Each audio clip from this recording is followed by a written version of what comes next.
ಅವರಿಗೆ ಬೇಕು.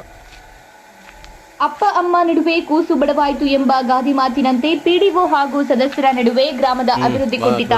ಹೌದು, ಇದು ಚಳ್ಳಕೆರೆ ತಾಲೂಕಿನ ಮೊಳಕಾಲ್ಮೂರು ವಿಧಾನಸಭಾ ಕ್ಷೇತ್ರ ವ್ಯಾಪ್ತಿಯ ಬೇಡರೆಡ್ಡಿಹಳ್ಳಿ ಗ್ರಾಮ ಪಂಚಾಯಿತಿ ಕಚೇರಿಗೆ ಪಿಡಿಒ ಬೇಕು ಬೇಡ ಎಂಬ ಸದಸ್ಯರ ನಡುವೆ ಮೂಲ ಪಿಡಿಒ ಹೇಮಾವತಿ ಹಾಗೂ ಪ್ರಭರ ಪಿಡಿಒ ಕೊರ್ಲಯ್ಯ ಇಬ್ಬರು ಪಿಡಿಒಗಳಿದ್ದು ಇಬ್ಬರಲ್ಲಿ ಯಾರು ಪಿಡಿಒ ಎಂಬ ಗೊಂದಲದ ನಡುವೆ ಬೇಡರೆಡ್ಡಿಹಳ್ಳಿ ಗ್ರಾಮದಲ್ಲಿ ಚರಂಡಿ ವ್ಯವಸ್ಥೆ ಇಲ್ಲದೆ ಸುಮಾರು ತಿಂಗಳು ಕಳೆದರೂ ಸ್ವಚ್ಛತೆ ಮಾಡಿಲ್ಲ. ಈ ಬಗ್ಗೆ ಜಿಲ್ಲಾ ಹಾಗೂ ತಾಲೂಕು ಪಂಚಾಯಿತಿ ಕಚೇರಿಗಳಿಗೆ ದೂರು ನೀಡಿದ್ರು.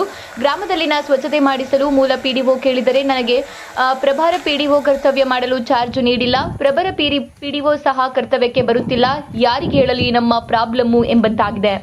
ವಸತಿ ಯೋಜನೆ ವಂಚಿತ ಭೀತಿ. ಗ್ರಾಮ ಪಂಚಾಯತ್ ವ್ಯಾಪ್ತಿಗೆ ಸುಮಾರು 52 ವಸತಿ ಯೋಜನೆಗಳ ಮನೆಗಳು ಮಂಜೂರಾಗಿದ್ದು ಪಿಡಿಒಗಳ ಅಗ್ಗ ಜಗ್ಗಾಟದ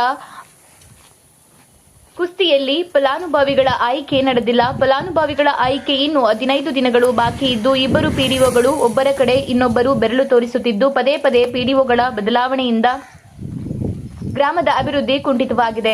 ಗ್ರಾಮದಲ್ಲಿ ಹೂಳು ತುಂಬಿದ ಚರಂಡಿಗಳು ಗೊಬ್ಬು ವಾಸನೆ ಬೀರುತ್ತಿದ್ದು ಸಾಂಕ್ರಾಮಿಕ ರೋಗದ ಭೀತಿ ಎದುರಾಗಿದ್ದು ಕೂಡಲೇ ಪಿಡಿಒಗಳ ನೇಮಕಾತಿಗೆ ಸರ್ಕಾರ ಮುಂದೆ ಬಂದು ಗೊಂದಲ ಬಗೆಹರಿಸಿ ಚರಂಡಿ ವ್ಯವಸ್ಥೆ ಹಾಗೂ ವಸತಿ ಯೋಜನೆಯ ಫಲಾನುಭವಿಗಳ ಆಯ್ಕೆ ಮಾಡುವಂತೆ ಗ್ರಾಮಸ್ಥರು ಒತ್ತಾಯಿಸಿದ್ದಾರೆ.